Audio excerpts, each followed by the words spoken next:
barang-barang etnik Indonesia sih sebenarnya suka semua ya, apalagi aku kan datang dari Jawa Tengah gitu, banyak banget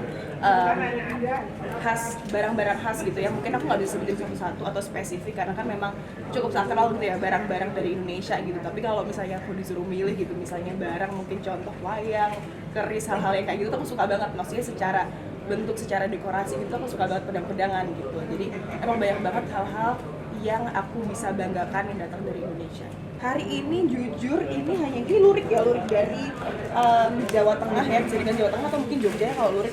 Cuman basically kalau aku pakai barang-barang yang aku harus mix match sendiri tanpa ada wardrobe atau stylist supervise gitu, aku lebih baik cari-cari yang aman aja. Jadi in case sampai ditanya sama orang, aku tuh nggak kayak gelap-gelap atau nggak tahu apa yang harus dijawab gitu sih. Jujur waktu aku ikut pemilihan di Indonesia itu memang kita diwajibkan untuk banyak koleksi batik gitu ya, untuk menggunakan kayak outer atau mungkin rok atau apa yang bernuansa batik. Jadi cukup banyak sebenarnya koleksinya, tapi karena memang aku tipe orang yang blind buy, jadi kayak misalnya mana lihatnya ada yang bagus, ada yang lucu, walaupun mungkin nggak tahu backgroundnya atau asal muasalnya seperti apa, aku asal beli aja gitu. Biasanya memang lebih suka untuk mendukung UMKM ya, kalau misalnya itu kan batik atau kayak barang-barang atau bahan-bahan songket gitu, karena aku merasa setelah itu lebih otentik. Kedua ya memang bisa membantu ekonomi di dalam negeri gitu. Sebisa mungkin kalau memang aku berkesempatan datang ke wilayah-wilayah yang memang membuat gitu ya atau manufacture batik-batik tersebut atau kayak bahan-bahan tekstil tersebut, aku akan sebisa mungkin at least beli satu atau dua untuk menjadi pengingat atau reminder. Aku pernah ke wilayah ini, pernah datang ke desa ini, beli dari ibu ini terutama gitu ya. Kayak waktu itu aku sempat ke NTB gitu ya, aku pun nggak tahu bahannya apa, dibuat dari apa, tapi at least yang penting aku punya khas dari daerah tersebut. Sebagai cenderamata juga. Jadi banyak banget di rumah seperti itu, kamu jualan apa gimana sih Ji? Pada bilang kayak gitu kadang teman-teman, nggak sih cuman kayak koleksi dan dekor aja sebenarnya. Aksi sosial itu sangat melekat ya sebenarnya, karena memang secara didikan dari orang tua dari dulu sebelum aku ke Indonesia pun itu sudah terbentuk.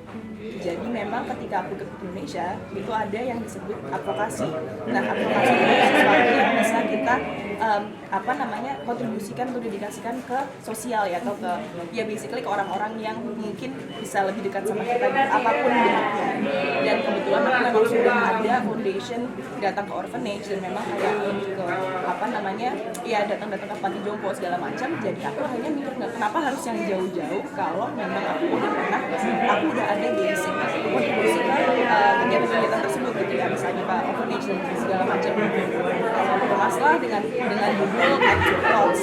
Kenapa Act Your Thoughts? Karena banyak banget orang yang punya wacana dalam pikiran kita, kayak misalnya kita lihat orang di jalan gitu ya, kasihnya ya, coba kalau misalnya kita bisa kasih makan, ya kasih lah, kenapa harus mikir kalau misalnya tinggal turun, entah itu mau kasih dalam bentuk fun, uang, ataupun memang pengen ngasih langsung, kasih aja gitu. Kayak aku apa yang ada di pikiran kita, apalagi itu hal baik, ya lakukan aja. Sebenarnya dari situ sih makanya setelah orphanage ini bisa dikembangkan ke hal-hal lain, misalnya ada bencana alam, kalau mau bantu Act Your Thoughts, kalau ada hal-hal yang lain yang bisa dilakukan juga. Jadi memang lebih ke general sih judulnya gitu. Jadi ya kontribusi kita ke masyarakat lebih bisa lebih luas. Donor darah Banyak sih sebenarnya, kayak kemarin juga kita pernah ke NTT untuk kita pasang solar panel gitu ya, jadi untuk listrik kita masang limar segala macam, itu macam-macam sebenarnya.